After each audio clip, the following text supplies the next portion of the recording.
Welcome, ladies and gentlemen. My name's Dychronic, your host here on this Destiny 2 video, and today we're going to be taking a look at my top 10 PvP heavies in Destiny 2. And of course, as always, this list is completely subjective, based on my own opinion, based on my own play style. So if you had a disagreement with any particular item or point, let me know in the comments down below, because I would love to learn about new ways to use different weapons and of course improve my list for the future. And if you are going to be leaving those comments, please give me a reason why. If you don't give me a reason why, I'm not going to know how it compares to different weapons and why it's better. I can't tell you how many times I've had somebody say, hey, you should have put this on because it's meta. And I'm like, what does that mean? Popularity doesn't mean ability. Throughout the video, you'll be seeing a spreadsheet, this beautiful, dark themed, color-coded, linked up, pictured out, tricked out spreadsheet. And if you wanted to get your hands on this spreadsheet, because it is a fully public online spreadsheet that anybody can use, all you have to do is head over to my Discord, which can be found linked in the description down below,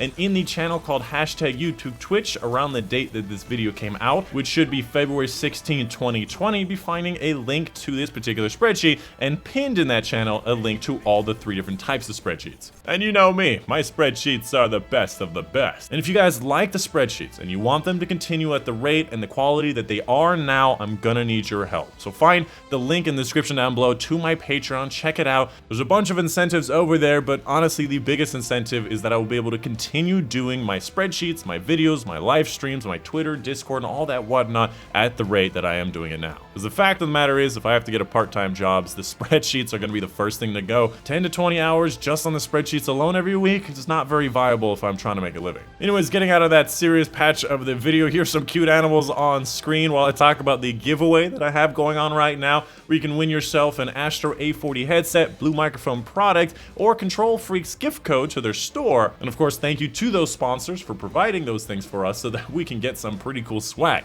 If you wanted to get those items, link in the description down below. Without further ado, let's go ahead and get into the main content of this video, where we're going to be showing off the spreadsheet in a little bit of detail, talking about the general idea of certain weapon types, certain weapon archetypes, and talking about the meta of Destiny 2, how it's evolved, the patch notes, and all that stuff that has affected these weapons over time. And on top of that, we'll also be talking about my top 10. Obviously, the Wardcliff Quell is still, in my opinion, #1, but there's a lot of reasons why.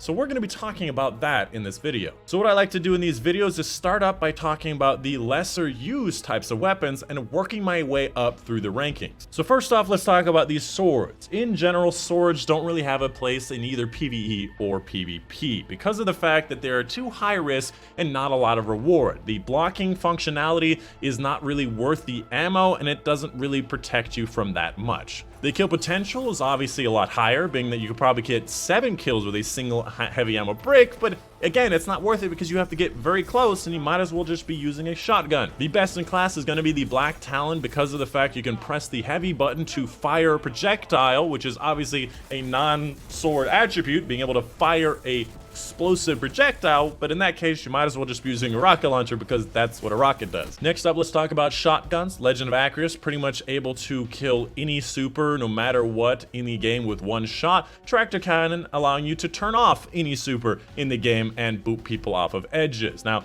there's a lot of reasons why I would say Legend of Acreus is better, because it just kills the supers, whereas Tractor Cannon just turns them off, but Tractor Cannon is also a little bit easier to use. You get some movement bonuses, it's wider in its shot. Neither one is really that effective in the Crucible. After that, we have the sniper rifles, Whisper and Darcy. Both of these are more of a PvE focused weapon. They're not going to one-shot in the body ever, and any sniper rifle for the special slot can pretty much one-shot most supers. So they're not really worth much. You might as well just be using a special ammo sniper. To be honest, you just use the heavy ammo sniper rifles to style on people and to make people feel bad. That's why you do that. Am I wrong in saying that? If you get killed by a heavy sniper rifle, are you feeling good at the end of the day? No, you're not. As for the only heavy bow in the game, we have Leviathan's Breath. Now, from my experience, you can pretty much one-shot in the body with, I think, against anyone. I believe I have killed a super in the body with this weapon, so it's kind of like the Sleeper Simulant Mini, However, you cannot fire it as fast as a sleeper simulant, and perhaps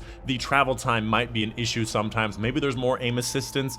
Maybe it's easier to use at range, or at close range, but I still think that sleeper simulant is probably just a better version. As for the only fusion rifle in the heavy slot, we have 1000 Voices. If you've never heard of it, it's kind of like a fusion rifle where it charges up, and instead of firing a burst of 7 bolts, instead fires a continuous beam for half a second and coats that entire area with delayed explosion. Each one of those explosions doing about 300 damage at its epicenter, basically allowing you to kill any super in the entire game with just one of those explosions, and it coats the area with about 10 different explosions. So the idea here is you see a bunch of enemies in an area, you just kind of coat the area around that area with a bunch of explosions. Even if they're behind cover, oftentimes they're killed anyways. And also at very long ranges. So this weapon definitely deserves a spot at number 6. The only issue being that you can either kill yourself with it very frequently, and it does take a long time to actually get the charge, make the beam go out, and then wait for the delayed explosion. So you can get killed a lot while using it. Up next for the fusion rifles, we have a couple of interesting options, but honestly I feel like there needs to be some buffs to the legendary versions. First of all, Sleeper Simulant can one-shot in the body, even if you're in your super, which is very effective. The shot also bounces and splits into multiple lasers, meaning you can accidentally get kills all the time, and in my opinion, just a better version of Leviathan Breath. It has a 44 RPM with the actual catalyst, whereas Leviathan Breath only has a 21 RPM, and that's my measured RPM. That's not the game telling me, because the game actually tells you charge time. This is my actual measured RPM. Outside of that, the Queen Breaker cannot actually one-shot the body, but it does actually shoot pretty quickly and has some pretty nice aim assistance. I believe after Joker's Wild, they nerfed the aim assistance on a lot of the different linear fusion rifles, but they did bring the aim assistance back, I believe, this season. And then finally, for the legendary versions, Crooked Fang is going to be your best option. It has the best perk options, it has the best availability, and the Komodo, with, even though it has no distractions, just doesn't feel better than the Crooked Fang. Linear fusion rifles in general, as far as the legendaries go, are just not worth very much, because you still have to get a headshot to get a kill, and in that case, you might as well just use a special ammo sniper. That being said, oftentimes it's easier to get a headshot, but I don't know. Up next, let's talk about the heavy machine guns. There's a couple of interesting items on here, but for the most part, I would say as far as PvP goes, Hammerhead and Fire Memorial are going to be the only ones that are really worth your salt. For the most part, the 360s, in my opinion, shoot a little bit slow and have a bit of a kick to it, and the 900s shoot too quickly and again have too much kick to it. The adaptive frames at 450 RPM oftentimes are much more stable and much better at range. You can pretty much have a Hammerhead fight at anywhere from SMG to pulse rifle range and be the dominant force, which is super powerful. However, obviously there was a nerf a couple seasons ago that reduced the total ammo that you get from the wall and often heavy ammo break for the heavy machine guns, but even then you can still get 2 to 3 kills with a standard brick of ammo for the Hammerhead, and that is really powerful, especially in Crimson Days right now.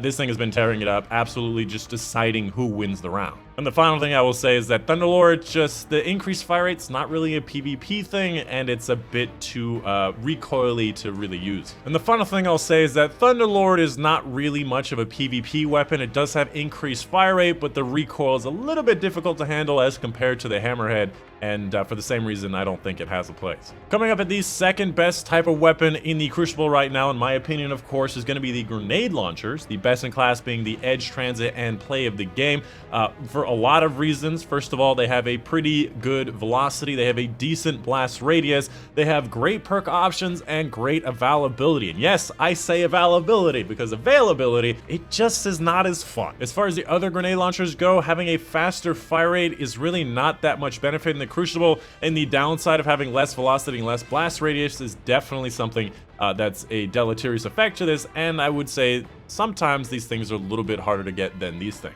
And then finally, the Colony. This Colony is a lot of fun. It's very easy to use. You shoot a grenade, it grows legs, and it runs at the enemy up walls on ceilings. It's a lot of fun, very effective, very easy to use. However, people do understand how to escape its fury these days. And then finally, Anarchy is hard to use, Prospector doesn't really have much benefits, and everything else is kind of just the worst versions of their archetype. And finally, we have the rocket launchers. Now, in my opinion, the rocket launchers are going to be one of the easiest heavies to use in the game. They're going to be the most effective at guaranteeing certain kills. They're also going to be very effective at killing supers, and just in general, I find them to be my favorite. So let's go ahead and start by talking about Wardcliff Coil. If you've never heard of it, it's basically a shotgun rocket. You fire the rocket, it fires a volley of rockets that also track and wiggle through the air, oftentimes guaranteeing you a kill anywhere from right in front of you to mid-range, no matter what. Even if they're using a super, they're using some kind of Titan walls, they have some buff, they have some overshield,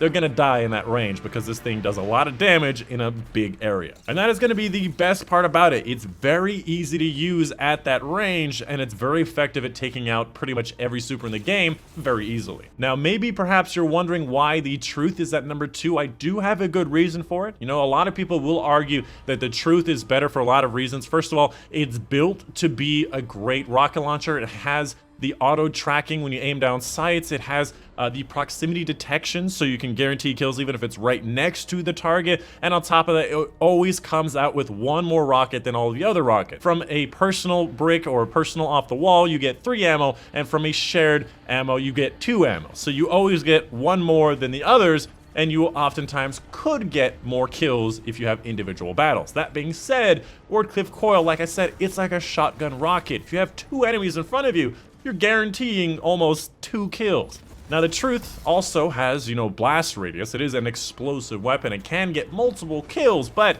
the ease of use of Wardcliff and being able to use it against supers so consistently and so easily, in my opinion, puts it above the Truth, but the Truth is still a fantastic and easy weapon to use. And lastly, let's talk about the legendary rockets. Why is it that I put the high impact frame 15 RPM rocket launchers as number 1 and the other ones not really? Now, there's a lot of reasons for this. First of all, the value of the stats. I personally value handling first, blast radius second, and velocity third. Now, a lot of people, in my opinion, underrate handling, and rockets are very, very important to have handling. If you don't know, handling is basically a sprint to fire speed. So as you're sprinting or flying through the air, how long does it take to ready that weapon and be able to actually fire it? And with rocket launchers, you want to get up into the air as high as possible and then fire it as soon as possible. So handling, in my opinion, is very, very valuable. Now, when it comes to all of these rocket launchers, let's go ahead and take a look at these stats. First of all, let's go ahead and take a look at the aggressive frame, the highest RPM at 25 RPM. You can see a very low handling, high amount of velocity, and a middling amount of blast radius. Next up, for the adaptive frame ones, we have a little bit more handling, we have less velocity, and a higher amount of blast radius. So if you like the blast radius, a bit more of an averaging perks, you might like the adaptive frames. And then finally, we have the high impact frames, which have a huge blast radius, almost maxed out for the Roar of the Bear, having a high amount of handling, pretty much the highest that you can get for rocket launchers, and a lower amount for velocity. And for the most part, the frame is what decides the type of stats that it has. So if you look at another high impact frame, it's basically the same set of stats no matter what. The only difference between these 2 high impact frames is going to be where you can get them, whereas Sleepless is easier to get. Roar of the Bear has better perks. Being able to get tracking module plus rangefinder or tracking module plus quick draw is a very nice thing to have. Rangefinder, in my opinion, very nice to offset that lack of velocity. And the very last thing I'll say about rocket launcher is that, did you guys know that there's a precision frame rocket launcher? Did you know that precision frame means that it has a built-in tracking module? I didn't know that, but now I know. Outside of that, Two-Tailed Fox is a little too slow. I can get myself killed a lot, and Deathbringer is not really that useful, although I have seen some people get a lot of kills with it by accident. And that is going to be pretty much it. That's going to be the end of the spreadsheet. Let me know in the comments down below if you have any questions, concerns, and again, if you disagreed with certain points, let me know. I'd love to have a discussion about these things so I can improve my spreadsheets over time. And again, make sure you check out these spreadsheets, which again are found on my Discord server. There's a lot more to it that I didn't show, including all of the different catalyst effects, where to get it, how to complete it. All of the catalysts that do exist are here and listed. This could just be your resource for catalysts. If you ever wanted to know, you wanted to know where I got a lot of my information, the sources are all listed here. More information about certain weapon frames and what kind of things they can do in general. However, obviously, the precision frame ones are going to be a little bit different for rockets as they are for other things. Just in general, lots of great stuff here. And of course, if you enjoyed, leave a like down below and subscribe for more top 10, top 5s, and spreadsheets in the future. But that's it. Hope you guys did enjoy. My name is Dychronic, and I will see you guys on the next one.